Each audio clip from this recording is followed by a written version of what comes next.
no 10, all geniuses. And now it's 8:30, you hear a bell go off, and the woman gets it in this case, and she's going, well, it's only 3 million jobs lost.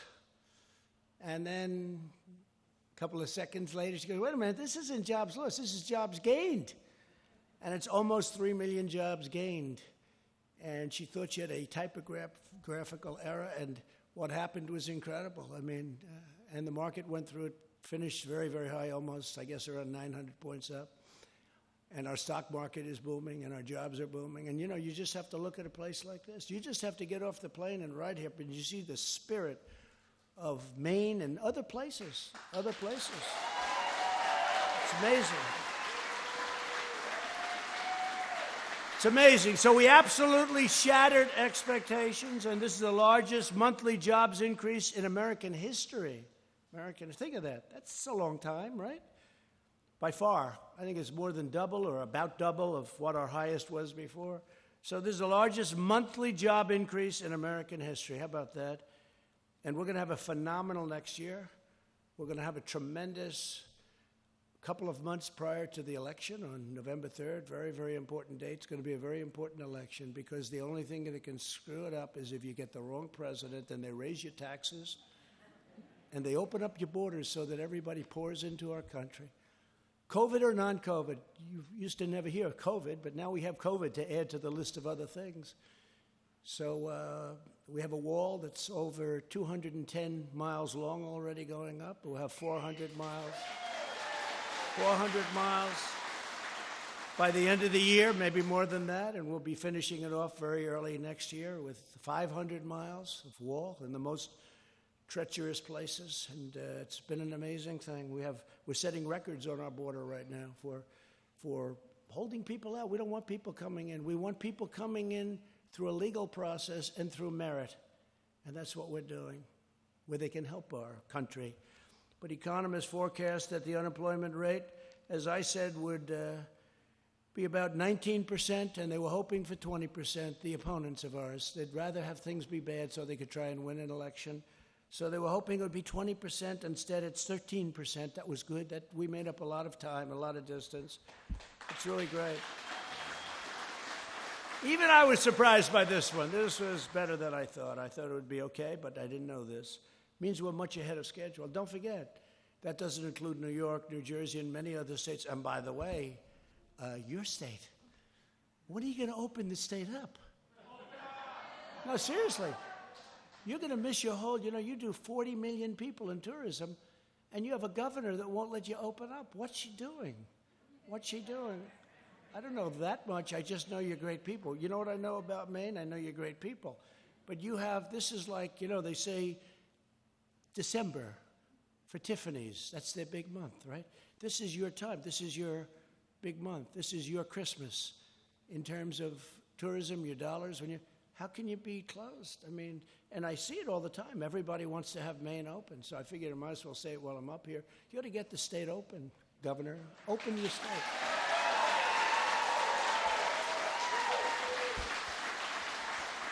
But you have a lot of angry people in Maine about that. They say, what are you doing? And that's a strange one. Some I understand a little bit more, but this one is not one that should be closed. You're missing a lot of money and a lot of everything and a lot of people and a lot of spirit. Get it open. We added 1.2 million leisure and hospitality jobs, 464,000 construction jobs, 424,000 education and healthcare jobs, 368,000 retail jobs. And listen to this one. Remember, the previous administration said, there'll not be any more manufacturing jobs in our country. I say, excuse me? 225,000 manufacturing jobs, and that's during a pandemic. And we had the greatest economy in the history of our country. We had an economy the likes of which we've never had. We had almost 160 million, which was the highest number we've ever had by far. African American, Hispanic American, Asian American, the greatest employment and unemployment numbers we've ever had, greatest stock market numbers. And we're very close to those numbers, which is pretty amazing. That means that these geniuses on Wall Street, and also a lot of people with 401ks. You have 401ks? Oh, you can only vote for Trump because otherwise those 401ks are going to be worthless. That's a big incentive. That's a big incentive. That's a big... Nah, well, it is. Look, it's bad things. The only way you're going to end it is stupid policy, because I built it once, now I'm building it again. We had to close it down. We did the right thing. We closed it down. We saved millions of lives. But now we opened it up, and it's opening up to a bang. We're going to have better. This next year will be better, I think, than any year we've ever had.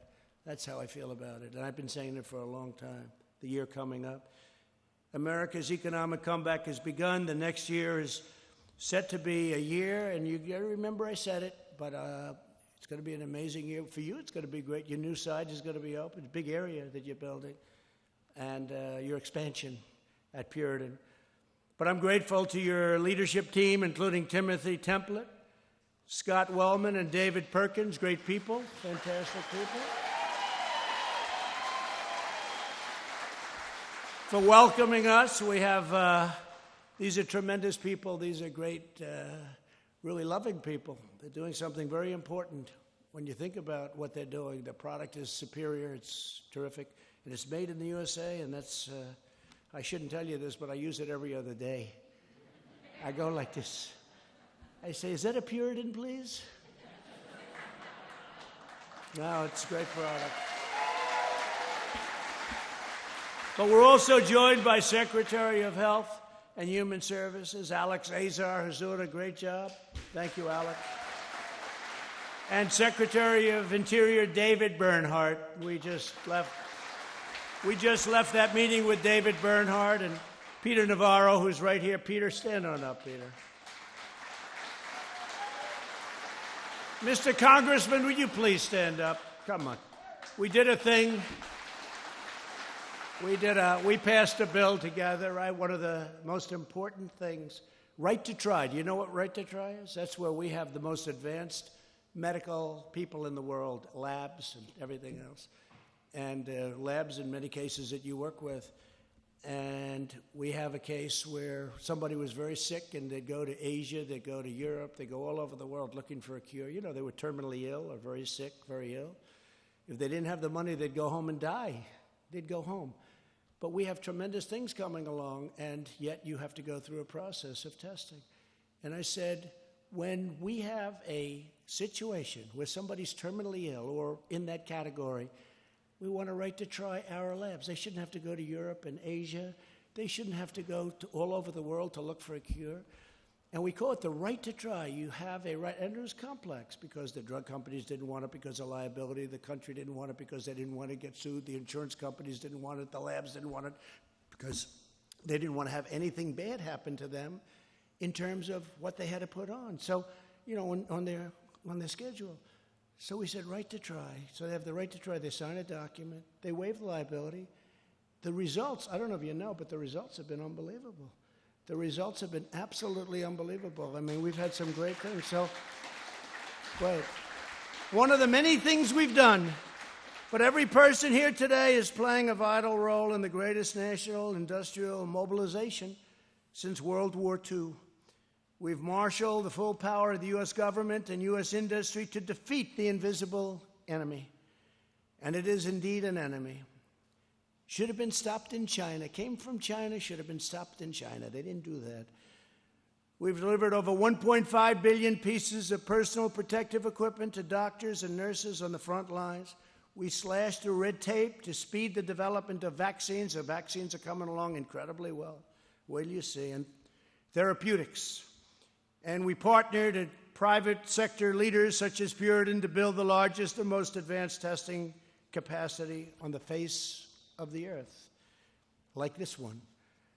At this single factory, you quickly ramped up production to produce nearly 20 million foam tip swabs each month.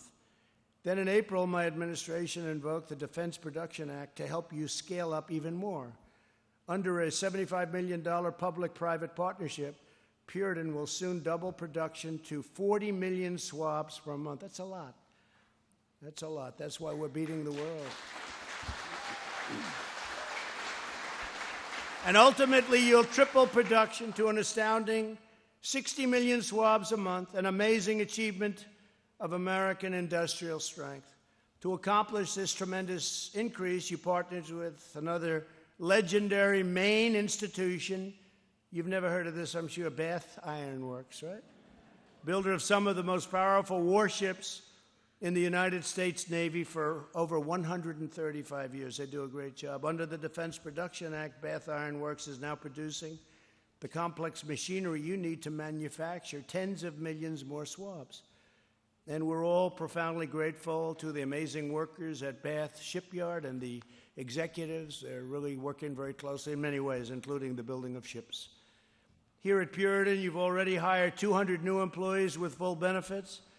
And when your new 95,000 square foot factory in Pittsfield comes online, Puritan will hire an additional 150 Maine workers, made in the USA, right? Powered by the dedication of the men and women in this room, America has become the world leader in coronavirus testing. The United States has completed more than 19 million tests, the most anywhere in the world by far, as I said. You're now over 20, 21 almost. Thanks to you, our country has conducted more tests than all other countries in the world combined. Other than that, you're not doing very well. Now, if you listen to the fake news, it's like, well, I give them a number.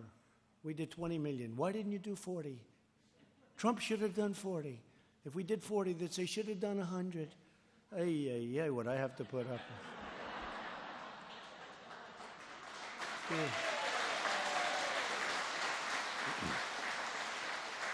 And when we took over, the cupboards were empty. I always say the cupboards, meaning the stockpile. We had very little. And we became now the king of ventilators also. We'll have to talk to Puritan. You want to make some ventilators? We don't need them. We're making thousands a week. We have 11 factories, plants. We had practically none. And we save thousands and thousands of lives.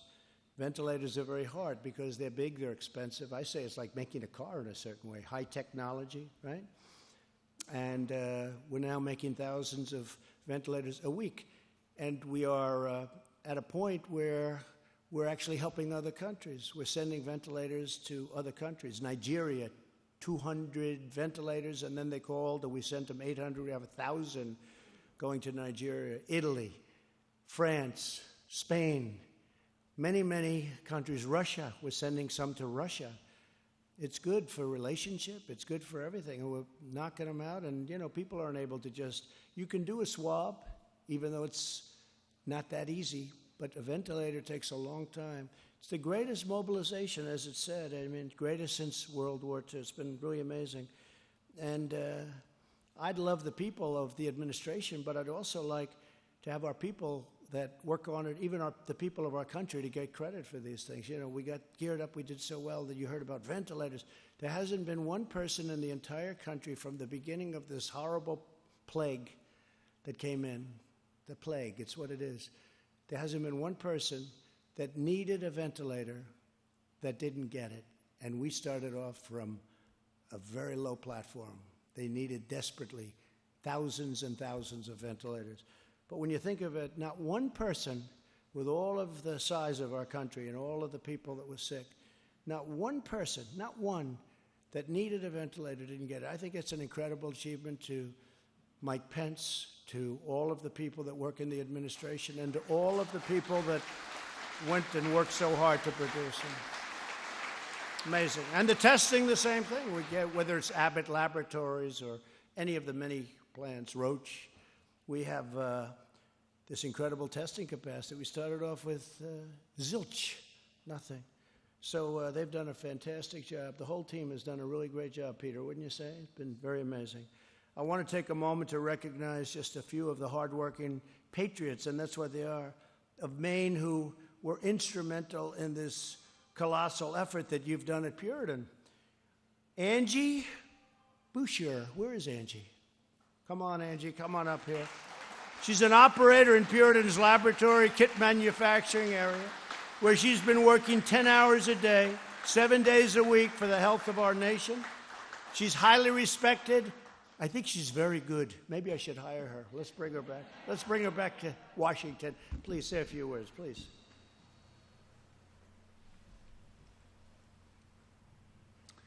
I have worked at Puritan for the past 21 years. Since the coronavirus hit, we have spent every day making millions of swabs that help save lives and help people save the world. I am so grateful to this company and for the chance to serve our country, that the best way we can pay back is to work harder. Ever since the President started us helping us grow, we have been so happy and excited to produce even more that I don't want to stop until the job is done. The President has done so much to support us, and we are all so grateful to know he is fighting for us. Thank you for your leadership, Mr. President. Thank you very much, honey. Let's take a picture. Come on, get over here.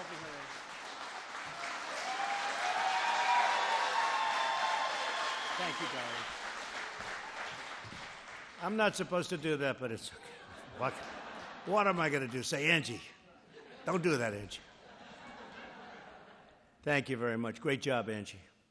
We're also joined by Tracy Porter. He has worked here at Puritan for over 40 years.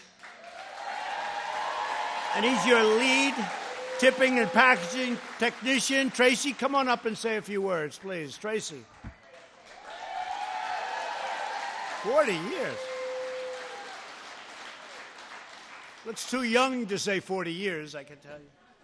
Fantastic, Tracy. Thank you, Mr. President. Actually, it was 31 years. There was a mistake, but that's fine. Okay. Yeah, we all mess up. I feel better if I'm looking at you. I say, how's that 40 years? Oh, I appreciate that. Okay, thank you very much. Thank you. More often than not, when we see news of a crisis in the world, we lament that few of us have any chance of changing the outcome. Today, we find ourselves blessed with this opportunity to make a difference. During this recent push to make medical products, we've received many letters of thanks from all around the country and kind words of encouragement from our local community. Just prior to this tragic outbreak, we were already working long hours, filling orders for customers who've been very good to us. Customers like Becton Dickinson, Hologic, and Quidel, just to name a few. A lot of my coworkers and I were expressing a wish for more machines so we could fill orders faster and maybe keep our customers' price down.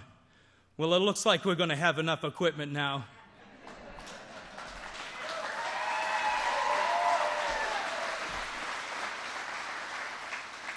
We look forward to working with two great Maine companies like Chinbro Construction and Bath Iron Works. And I want to thank you, Mr. President, for making it all come together.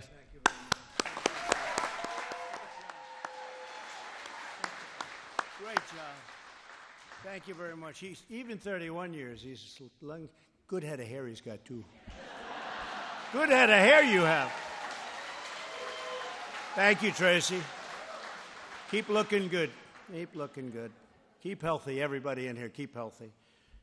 With us as well as Derek McKinney, the senior manufacturing engineer at Puritan and a project manager for the new manufacturing plant, which is a big deal coming online. Derek, please come up and say a few words.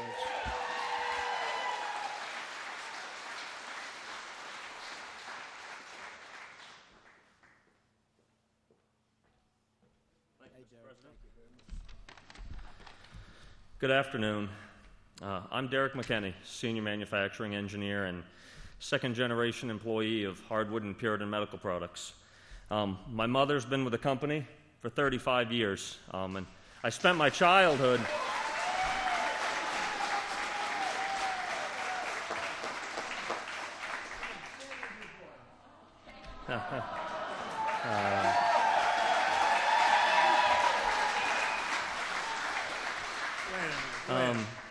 That's really your mother? That's my mother.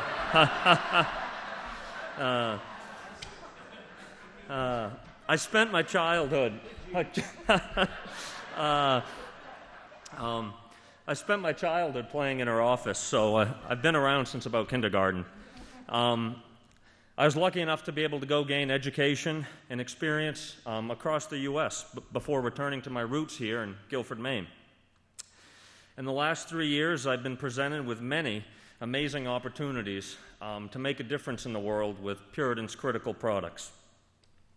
But nothing compared to that day on March 12th when we got the call from the White House Task Force.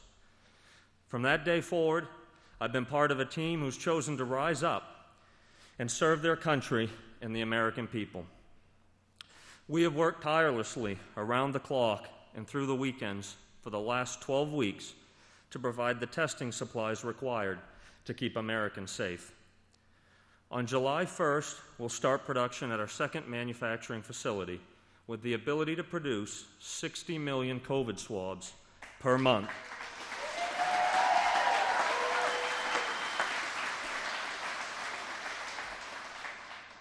This project would normally take 18 months to complete, but in a truly unimaginable feat, it will be operational in 8 weeks. It wouldn't be possible without the total and complete support of the federal government and the dedication of the phenomenal workforce here in the great state of Maine.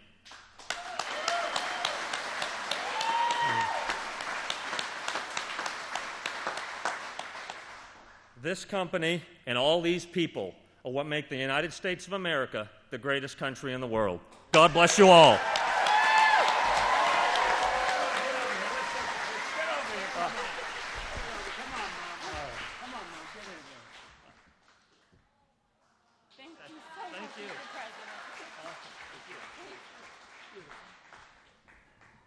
Did he do a good job, Mom? I think he did. He'll be running for office next year. I'll watch you. Thank you very much, Derek. Appreciate it. Great job. And thank you all. The remarkable testing capacity that each of you has made possible, it's not only helping our nation to defeat the virus, that horrible, horrible, terrible, disgusting, angry virus. It's paving the way to get America safely and responsibly back open for business, and that's what we're doing right now. We're doing it right now. It's happening very quickly, a lot quicker than people thought. Our strategy for a phased and gradual reopening protects our most vulnerable citizens, and you know who they are. We've learned a lot about that, especially in the nursing homes, while allowing younger and healthier Americans to get safely back to work and go to school. I think in the fall you're going to see the schools all open and in great shape. The best approach to protect the health of our citizens is to focus our resources on safeguarding those at highest risk while allowing those at lowest risk to go and resume economic activity, including education. A key element of our effort to reopen, revitalize, and rebuild America, greater than ever before, is bringing critical industries back to our shores. As the workers of Maine know well, and that's for many decades, Washington politicians shipped away your jobs, outsourced your supply chains, and offshored your industry. It's probably the number one reason I'm here today. Although I was going to say another politician, probably they wouldn't be here. They wouldn't bother with it. To me, it's very important. I had to save your fishing industry. So easy to do if you want to do it. But we really talked about this for a long time. Our companies would leave us, they'd fire everybody, pay no taxes, they'd go to another country, they'd make the product, they'd sell it into our country with no tax, no nothing.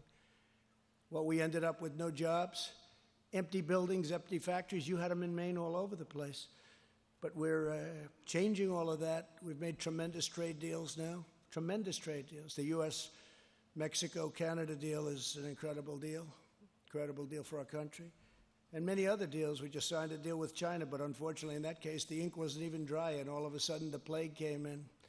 And so I view it a little bit differently perhaps, but they've been living up to the deal. They're buying a lot of things. They never had any deal. They just came in and took advantage of the United States, took out hundreds of billions of dollars a year. So they don't do that anymore. But it's a terrible thing that happened. But as the global pandemic has shown once and for all, the United States must produce essential equipment, supplies, pharmaceuticals, and technologies for ourselves, and we cannot rely on China and all of these other countries that in bad times take advantage of us and rip us off. We don't do that anymore. We're moving things back into our country. That's why the United States is now engaged in a great national effort to bring industries, factories, and jobs back to America where they belong. We want them back here, just like you're doing it. We have other places all over the country. Of course, they're not as good as Puritan, but they're pretty good. And I'm committed to ensuring that our country will be the world's premier pharmacy. It's going to be a pharmacy, drugstore, and medical manufacturer. We don't make our medical products here. We don't make our drugs here that we need, our desperately needed prescription drugs or otherwise. In my administration, we live by two simple rules: buy American and hire American.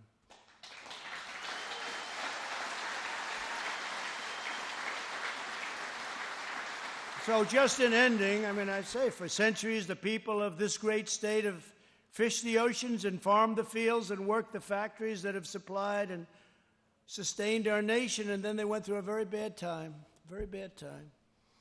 Right here in Guilford, generations of proud Maine patriots have poured out their heart, sweat, and soul for this country, making the critical products produced by Puritan. And now Puritan's doing better than it's ever done, I guess, by a factor of a lot, right? Right? You know, they call themselves associates. See, in the old days, it'd say they were the boss. Now they're associates. They're very smart. I'd say that's very smart. But they've done a great job as associates. You're all associates.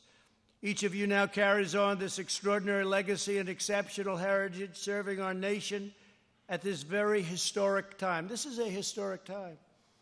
This is a very important time for our country. You see what's going on? But a lot of good things are going on. A lot of things are going on. Very big thing happened, though, today when we saw numbers the likes of which we've never seen in the history of our country. Good timing, because people look at that and they say, hey, this country's great. We've done things that nobody else has ever done. It was good that they see that, right? Good timing.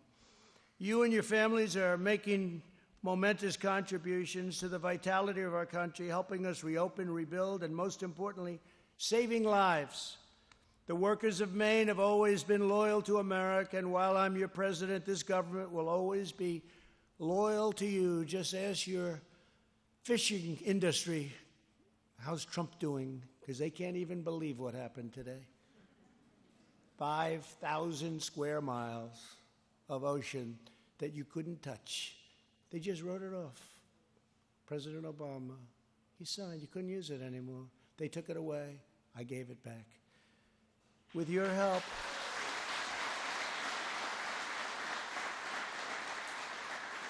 by the way, I said, why'd they take it away? Nobody knew. You know, it's okay to take it away if it means something.